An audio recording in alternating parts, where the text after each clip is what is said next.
नमस्कार। पहाड़ की बात इस बार हेस्को ग्राम से।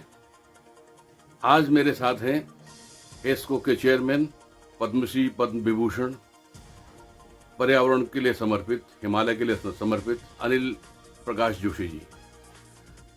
अनिल प्रकाश जोशी को दुनिया जानती है। वो हिमालय क्या है, पर्यावरण क्या है, इसके लिए दुनिया के मुल्क उनको बुलाते हैं, उनसे बातें समझते हैं।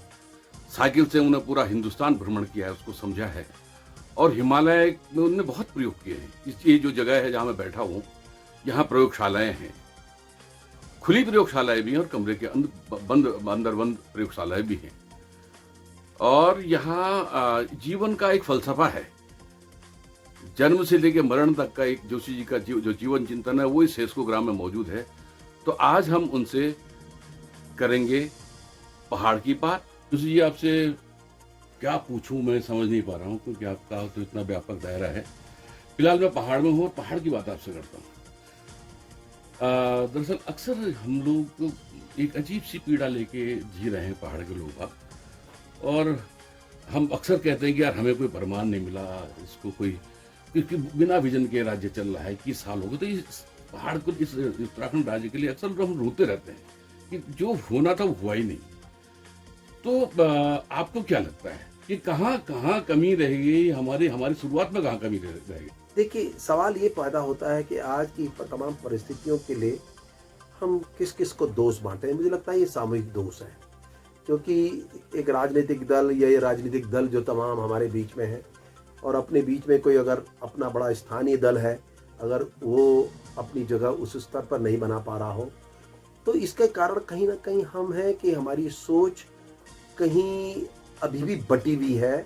और सच ये है कि आज भी उत्तराखंड के लोग उत्तराखंड को के सृजन में यह चिंतन नहीं गहराई से कर पा रहे हैं कि हम बेहतर तभी सोच पाएंगे जब हम दूसरे तरह के राजनीतिक प्रभावों से मुक्त होंगे, और चाहे राष्ट्रीय राजनीति हो उससे हट करके। क्योंकि अगर अंततः अगर यही मान के जा रहा है कि बहुत से निर्णय राजनीतिक इच्छा शक्ति से नहीं होते, तो इसका बड़ा कारण ये भी है कि हम खुद ही निर्णय नहीं ले पाते। हम हर बार बटे हुए होते हैं, और हमारी सोच में अगर एक सामूहिकता हो और सबके मन में ये निष्ठा हो कि उत्तराखंड के लिए उत्तराखंड के तरीकों से ही सोचना होगा, और उत्तराखंड के तरीकों में राजनीति भी एक हिस्सा आती है। तो अगर हम सामूहिक रूप से ऐसा सोचते तो शायद आज हम वहाँ नहीं होते। लेकिन जिस तरह की परिदृश्य है और हालात हैं, हम अपने को हटा नहीं पा रहे हैं उस तरह की सोच से। इसलिए जो हुआ वो हो गया, नहीं मिला हमको वाईएस परमार, नहीं हमको उस तरह का विजनरी लीडर मिल पाया। लेकिन सब कुछ तो खत्म नहीं हुआ है। हम इस हिमालय प्रदेश में बैठे हैं, यहाँ की संभावनाओं को आप जानते हैं। आखिर अगर हम कहें कि इस राज्य को इसका मॉडल क्या होना चाहिए था, ऐसे कौन से 2-4 पॉइंट थे जहां से इस राज्य को आगे बढ़ना चाहिए था? आपको बताऊं कि आज की तारीख में भी अगर पहाड़ का सबसे बड़ा रोजगार, लाइवलीहुड जिसे भी हम जोड़ के कहें, वो खेती बाड़ी से ही संभव है।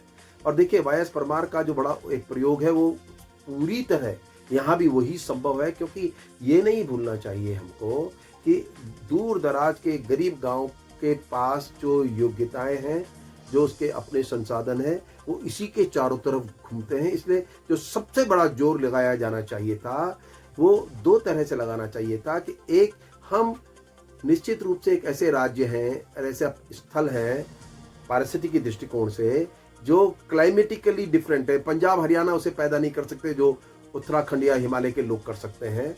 और वहीं दूसरी तरफ कि जो हमारे इनके चारों तरफ, चाहे हम ऑर्चर्ड, क्योंकि ऑर्चर्ड जो है, जो हिमाचल प्रदेश ने एक बहुत बड़ा रोजगार है। आज 17-18 हज़ार करोड़ उनका सीधा भागीदारी है बागवानी और हॉर्टिकल्चर से लेके। तो देश भर में हवा मिट्टी, पानी, ये सब यहाँ से जाता है। आश्चर्य की बात है, मैं बार बार सरकारों से भी कह रहा हूँ कि हर साल 30,000 करोड़ 30 करोड़ 40-50 करोड़ की पानी की बोतलें यहाँ से ऊपर जाती हैं। आखिर स्थानीय लड़कों को रोजगार देते हुए पानी की बोतल का व्यापार कोई बहुत बड़ा चमत्कारिक विज्ञान नहीं है, एक बड़ा सरल था। तो कम से कम स्थानीय पानी का एक उद्योग हम ला सकते थे। बड़े बांधों की न पैरवी करते हुए छोटे छोटे जल उद्योगों की कल्पना करना, गाढ़ गदेरों में रिस्क भी कम था और सीधे गांव की भागीदारी कुछ प्रयोग कर रहे हैं, लेकिन मुझे लगता है जितनी बड़ा कुछ होना चाहिए था वो नहीं था। तो हमने अपनी पारिस्थितिकी का एक अभी भी बेहतर नहीं किया, जिसका अभी भी रोड मैप आज की बड़ी आवश्यकताओं में है। पहाड़ स्वतंत्र हो सकता है आर्थिक रूप से, इसमें कोई शंका नहीं है, सिर्फ सोचे जाने की नए तरीकों की आवश्यकता है। जोश जी देखिए, यहाँ पर ग्राउंड रियलिटी ये है कि हमारे पास जो अगर हम कृषि बागवानी की बात करें तो किसान के पास तो सिर्फ इस जमीन का सिर्फ 13% है, बाकी तो सब सरकार के पास है। वो जंगल है, वो रिजर्व फॉरेस्ट है और बड़े बड़े अभयारण्य बने हुए हैं यहाँ पर, और कुछ बंजर जमीनें पड़ी है जंगल में। तो आम आदमी, और फिर जो अगर हम जोत की बात करें, खास करके पहाड़ की बात करें, तो वहाँ तो कुछ नाली और कुछ, यहाँ तो नाली मुट्ठी के पास लोगों के पास जमीन है। तो जाहिर सी बात है, जब भू बंदोबस्त आपका 1965 के बाद तो हुआ नहीं है, यानी कि सरकार सब जमीन सब सरकार की। उपदेश बहुत सारे लोग देते हैं कि सब आपको अपने एग्रीकल्चर और अपने जो है हॉर्टिकल्चर पे फोकस करना चाहिए, लेकिन जब जमीन ही नहीं है और संगठित ही नहीं है, कम्युनिटी फार्मिंग के लोग तैयार नहीं हो पा रहे, तो गवर्नमेंट का इसमें जो रोल है उसको आप किस तरह देखते हैं? गवर्नमेंट देखिए, ऐसा है क्योंकि मैं जो कुछ भी बातें बोल रहा हूँ, मैं खुद इस तरह के प्रयोगों का हिस्सा हूँ। कभी आप अपना समय निकाल के चक्रौता चलिए, पिछले 4 सालों में 75 गांवों ने हमने सुबोध उनियाल जी को भी ले गए थे, उनको दिखाने के लिए एक नई क्रांति की शुरुआत हुई है कि लोगों ने 2 बातें करनी शुरू की कि ऑर्चर्ड डेवलपमेंट। मैं आपको एक चीज बता देता हूँ, मोटा मोटा हम जितनी भी भूमि हमारे पास है खेती के योग्य, सच तो यह है कि 50% तो वो भी यूज में नहीं आ रही है क्योंकि लोग चले गए। तो वो तो एक भूमि प्रबंधन और बंदोबस्त की चिंता का हिस्सा होना चाहिए, लेकिन जो है भी, अगर उसको भी हम बेहतर करने की कोशिश करेंगे तो हमारी प्रणाली उत्पादन में बढ़ोतरी होगी। मैं आपको जैसे कह रहा हूं कि कुछ इलाकों का आपके सामने उदाहरण ले रहा हूं। आप आज अगर अल्मोड़ा के जयराज में जाइए, आप डुकला करके एक और जगह है जो कुमाऊं में है, या आप इस समय एक वो स्थान रुद्रप्रयाग में जहाँ मंदाकिनी और वो दोनों नदियाँ मिलती हैं, उन इलाकों में कुछ बहुत बेहतर दर्जे के प्रयोग गांव के लोग कर रहे हैं, हम भी उनसे जुड़े हुए हैं।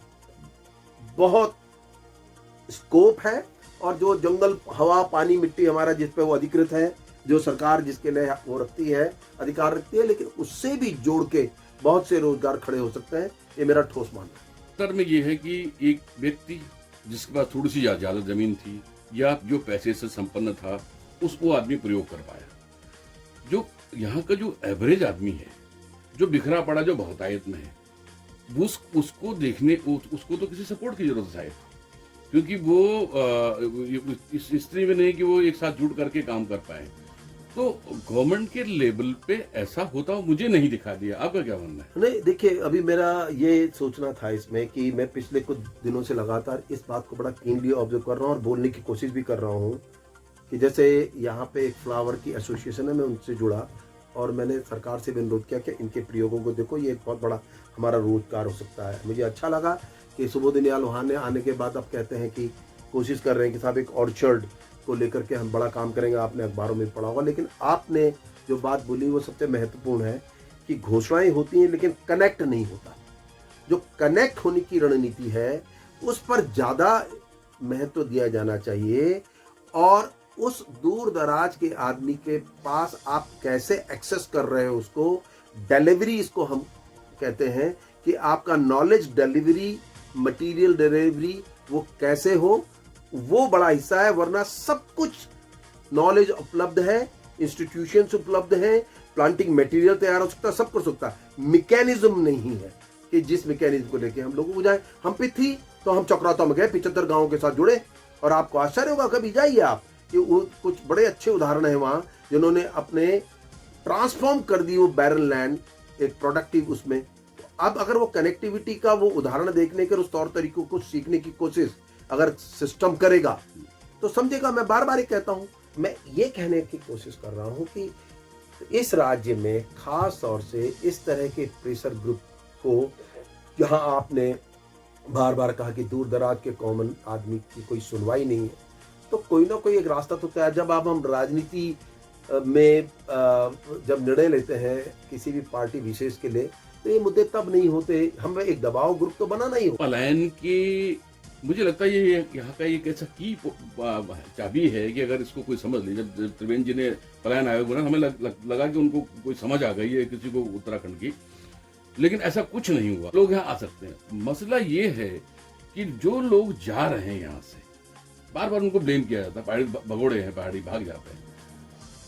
उनका मर्म आपने कितना समझाया है? क्यों जाते हैं लोग, और आखिर लोग क्यों छोड़ रहे हैं? देखिए, मैं आपसे कह रहा हूँ ना कि क्यों, पहले तो सवाल यह है कि जो एक तो छोड़ के जा रहे हैं और दूसरे क्यों आ रहे हैं, वो बात समझने का मतलब कुछ है हमारे अंदर। अगर आप हिमाचल प्रदेश के, आप तो रहे हिमाचल प्रदेश में, दूर दराजों में कम्युनिटी हॉस्पिटल हो या कम्युनिटी स्कूल एजुकेशन सिस्टम हो, वो दोनों ही शुरुआती दौर में ही मजबूत करने की कोशिश की गई।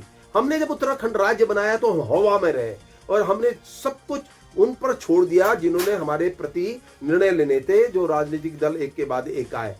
हमने कोई व्यापक एक चर्चा, एक बहस और इस तरह के सुधारों के लिए भी बहुत ज्यादा लंबी चौड़ी बातें नहीं की। लबोलुबाव ये है कि जो उत्तराखंड आंदोलन के 3 बुनियादी मुद्दे थे, शिक्षा, स्वास्थ्य और रोजी, वो तीनों हमारी सरकारें ठीक से एडजस्ट नहीं कर पाई, इसलिए ये प्रॉब्लम निकल के आई। अच्छा, इससे हट के मैं अब आपसे थोड़ा सा, क्योंकि आपका तो हिमालय आपका बिंदु है, हिमालय आपका अध्ययन का केंद्र रहा है। इस हिमालय में जो विकास आया है, इस विकास को हमने कुछ पॉइंट बिंदुओं पर देखा है। हमने 4 धाम रोड देखी, बांधों को लेकर इतना लंबा विरोध हुआ है, ऋषिगंगा बह गया, विष्णु घाट खत्म ही है, वो मुझे नहीं लगता कि कभी वो बांध बन पाएगा। अभी फिर वहां उनकी टनल बंद हो गई। तो ये जो विकास आ रहा है पहाड़ में विकास के नाम पर, उसके खिलाफ आवाज भी उठती है आवाज, और सुप्रीम कोर्ट तक मामला जाते हैं, फिर भी मामला दब जाता है। तो ये इस लड़ाई का क्या, ये लड़ाई ऐसी चलती रही कभी? आप कहाँ किसका पक्ष लेते हैं इसमें? आपको सिक्किम जो राज्य है, अगर आप सिक्किम को अच्छी तरह समझते हो, सिक्किम ने सारे फैसले, क्योंकि उनकी अपनी राजनीतिक दल, अपनी पार्टी थी, उसने आप सिक्किम सारी दुनिया में जाना जाता है, यूनाइटेड नेशन में भी बड़ी चर्चा होती है उसकी। सिक्किम ने अपनी तमाम तरह की विकासीय योजनाओं की प्राथमिकता इस बात को जोड़कर तय की कि हमारे यहाँ क्या होना चाहिए, क्या नहीं होना चाहिए। आपको पता है अरुणाचल में तो बांधों की बाढ़ आ रखी है, सिक्किम ने एक सीमा तय कर दी कि हम ये करेंगे, ये नहीं करेंगे। क्योंकि देखिए, सवाल ये पैदा होता है कि जो भी यहाँ की राज्य सरकार होगी, उसके बहुत से फैसले उसके हाथ में नहीं है, क्योंकि उसके फैसले दिल्ली से तय होते हैं, और जब तक फैसले हमारे हाथ में नहीं होंगे तो शायद हम कहीं उस पर आगे नहीं बढ़ पाएंगे। मेरा अभी मानना है, अभी आप बहुत कुछ समय, जल्दी समय में कुछ सुनेंगे, मैं एक बड़ा एक मुद्दा खड़ा कर रहा हूँ और आने वाले समय में आप सुनेंगे, जो इसकी हिमालय की और खास तौर से उत्तराखंड के परिप्रेक्ष्य में इसकी पारिस्थितिकी पर होने वाले विकास कार्यों के ऊपर केंद्रित होगा। वो मैं अभी नहीं इस बात को कहना चाहता हूँ, क्योंकि अभी उसका कुछ अध्ययन चल रहा है। क्योंकि मैं जो भी बात आने वाले समय में कहूँगा, उसको मैं विज्ञान आधारित कह पाऊँ और आंकड़ों के सहित कह पाऊँ, समझ के कह पाऊँ। लेकिन ये तो तय है कि हमारे बहुत से फैसले न तो यहाँ की पारिस्थितिकी दृष्टिकोण से लेकर किए जाते हैं, और न कि यहाँ के परिवारों को लेकर किए जाते हैं, यहाँ के लोगों के हिस्से को लेकर जाते हैं। 4 धाम रोड जो बन रही है, उसके बारे में आपका एक ठोस कमेंट? देखिए, मेरा अपना मानना है कि सड़कों को मना नहीं किया जा सकता, क्योंकि आप जिस भी दुनिया के देशों के उदाहरण दे रहे हो, चाहे चाइना, चाहे स्विट्जरलैंड, यूरोप, ये सब पहाड़ी क्षेत्र है। चाइना 65% है, जो दुनिया में इकोनॉमी में बहुत आगे, उसके पहाड़ी क्षेत्र भी हो गए। पर सवाल ये पैदा होता है कि सड़क निर्माण की जो तमाम तरह की शर्तें, वहाँ जब एक सड़क बनाई जाती है यूरोप में, वो इंक्लूसिव होती है। उसका दायित्व यही नहीं है कि एक सड़क खोद दे, उसकी स्टेबिलिटी, सड़क की इतने से इतने तक अगर 5 फीट 6 8 फीट जो भी सड़क है उसके अगल बगल की स्टेबिलिटी का सीधा दायित्व जो कंपनी है उस पर है, और वो लंबे समय तक दंड के लिए वो होते हैं, मतलब उस घेरे में होते हैं। एक ये सवाल ये बड़ा है। दूसरा बड़ा बात ये है कि जिस तरह से एक सड़क को 5 साल में बनना चाहिए था, अगर उस सड़क को 2 साल में 1 साल में बनाना चाहोगे किसी भी तत्परता को लेके, तो आपको यही झेलना पड़ेगा जो आप झेल रहे हैं। ये दूसरा बड़ा टेक्निकल इश्यू है, क्योंकि पहाड़ की सड़कों की गति बहुत धीमी होती है। वो कई पहलुओं को सोच समझ के की जाती है, और 1 किलोमीटर वो 1 महीने में बनती है। ये नहीं कि 40 किलोमीटर प्रतिदिन की सड़कें जो देश में बन रही हैं उसकी तुलना में इसको देखा जाए, क्योंकि वो ये तय करती है कि आगे की स्टेबिलिटी क्या होगी क्या नहीं होगी। कि मैं बार बार कह रहा हूँ, एक मैच्योरिटी जिसे मैं कह रहा हूँ, डेवलपमेंट मैच्योरिटी होती है, वो तभी होगी जब आपकी सोच समझ में विज्ञान आधारित ढांचा हो, और वो मुझे लगता है कि मैं उस मैच्योरिटी को बहुत ज़्यादा नहीं देखता, और कहीं इसीलिए उत्तराखंड के विकास में विज्ञान दिखाई दिया आपको?